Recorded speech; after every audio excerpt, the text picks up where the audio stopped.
Good evening, world. It's Wednesday. In case you're wondering, no, there's nothing different. Just kidding. Yes, there is. That shelf is gone. Today's usually the Mentor Spotlight, where I interview a mentor and ask them how they got into engineering.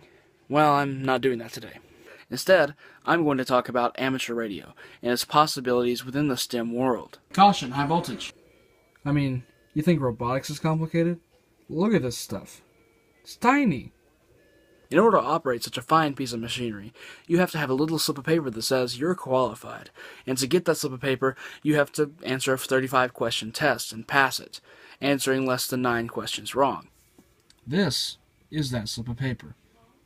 They could have just gotten a piece of paper written nerd on it and handed it to me, and that would have basically served the same purpose that this one does. I take nerd, and I wear it like a badge of honor. In fact, I have a badge. Michael Stooksbury, nerd. In fact, that badge is exactly what prompted me to do this video in the first place. I got that in the mail today. I just received my volunteer examiner certificate and badge.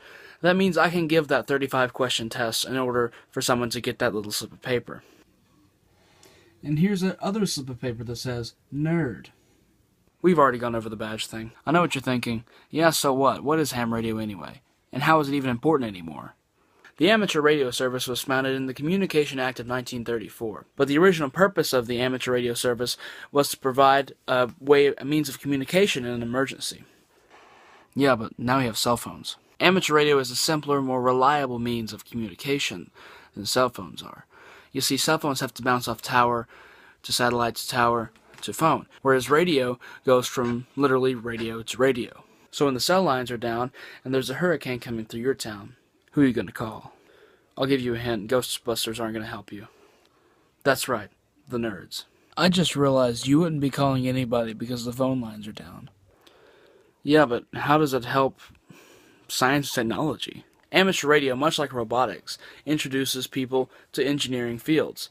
It gives people a background in electronics and really just feeds engineering schools throughout the country. Most colleges and universities have amateur radio clubs, and they also usually offer ways to get your license through the 35-question test I mentioned earlier. Actually, there are many unknowns about radio and the radio spectrum that have been answered by amateur radio operators. And along with that, a lot of things have been invented by amateur radio operators.